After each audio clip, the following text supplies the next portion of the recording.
वक्त हम मौजूद हैं चिट्टा मंदिर की बैक साइड जो गौशाला बनाई गई थी। आप देख सकते हैं कि किस तरीके से जो है नगर निगम के द्वारा इस गौशाला को तोड़ दी गई है। यहाँ पर मौजूद पंडितों का कहना है कि ये जो गौशाला ये 3-4 साल से यहीं पर चलाई जा रही थी, लेकिन नगर निगम के कर्मचारी यहाँ आते हैं और उनका ये कहना है कि ये जो गौशाला यहाँ बनाई गई है ये अवैध तरीके से बनाई गई है, कब्जे में ली गई है जमीन, जिसके बाद जो है वो यहाँ पर आते हैं और गौशाला को पूरी तरीके से तोड़ दी जाती है। आपको बता दें कि पंडितों का कहना है यहाँ कम से कम जो है यहाँ पर 100 गऊ थी और उनके बाद अगर देखें गौशाला टूटने के बाद जो गाय है वो यहाँ से भाग गई है, गायों का पता नहीं है और कुछ जो है उन्हें ढूंढने का प्रयास करें। आप पीछे देख सकते हैं कि शिवलिंग है, शिवलिंग पे भी कोई छेड़छाड़ नहीं की। यहाँ महात्मा की समाधि भी बताई जा रही है।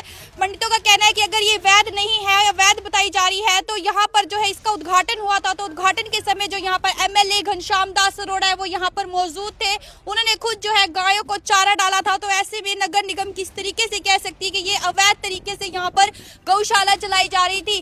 तो आप देख सकते हैं कि किस तरीके से गौशाला को पूरी तरीके से तोड़ दिया गया है और पंडितों का कहना है कि ये जो है अवैध तरीके से नहीं है, ये जो है गौ चरान की जमीन है और जो नगर निगम इसे अवैध बता रही है वह बिल्कुल भी जायज नहीं है। तो आइए बातचीत करते हैं कि इनका क्या कुछ कहना है इस पूरे मामले को लेकर। आप सभी से रिक्वेस्ट है कि वीडियो को शेयर करते रहिएगा और कमेंट में अपनी राय जरूर दें और ऐसी खबरों के लिए बने रहे आवाज हरियाणा न्यूज नेटवर्क के साथ। धन्यवाद। तो अभी बाजार में थी, मेरे को मालूम ही नहीं है। अच्छा, क्या हुआ? पता लगा कितने बजे आए? अभी पता लगा मेरे को, तो गौशाला गिर के चले गए। क्या कह रहे हैं वो लोग गौशाला गिरने के लिए जो कहे हैं? आपको क्या पता सुना? आया नहीं कोई, मेरे को मिले ही कोई नहीं है। गौशाला गिर गए, कोई नोटिस नहीं आया। सुनने में आया कि एक नगर निगम की जमीन थी, DTP ने जो अरे नगर निगम की जमीन, गौ चरान की जमीन है। नगर निगम की कहाँ से आएगी जमीन ये? अच्छा, ये गौ चरान की जमीन है। कागजों में देखो आप, इसकी गौ चरान की जमीन है। नगर निगम की कहाँ से जमीन आएगी? कितने महीने स्टे से भी आप- लगी हुई थी इस पे। स्टे लगी थी जो मेरे पास कागज आए, मेरे कागज भी नहीं देखे, ना चले गए, तोड़ फोड़ के मैं बाजार गया था।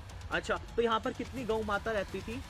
या 100 गौ माता रहती थी यहाँ। और अब गौ माता गौ माता भाग गई है जी, सब भगा दिया और ढूंढने गए यहाँ गौ माता को, कोई भी नहीं है यहाँ? या कोई भी नहीं है जी। तो आप क्या मानते हैं, गलत तरीके से तोड़ी गई है? अरे बताते थे हमारे को, तब हमारे को मालूम ही नहीं है, तोड़ के चले गए। कितने बजे हुआ था ये आपको? मैं बाजार गया था जी, 9 बजे बाजार गया, तो उसके बाद तोड़ी है। तो यहाँ पर कोई नोटिस कोई कुछ नहीं दिया गया? अरे कुछ भी नहीं है जी यहाँ, तो मालूम ही नहीं, हमारे को पता ही नहीं है। कितने समय से है आपके पास ये गौशाला यहाँ पर? यहाँ तो 2 साल है इसको करीबन, 3 साल है इसको बनी को।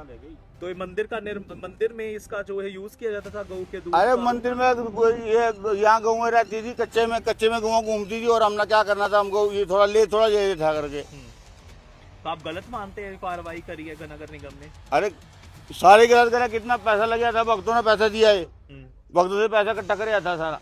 अच्छा, अब 4 दीवारी सारी हाँ, तोड़ दी है। भक्तों ने दिया पैसा। तो आगे कोई जाएंगे कहीं किसी के पास जानकारी के लिए?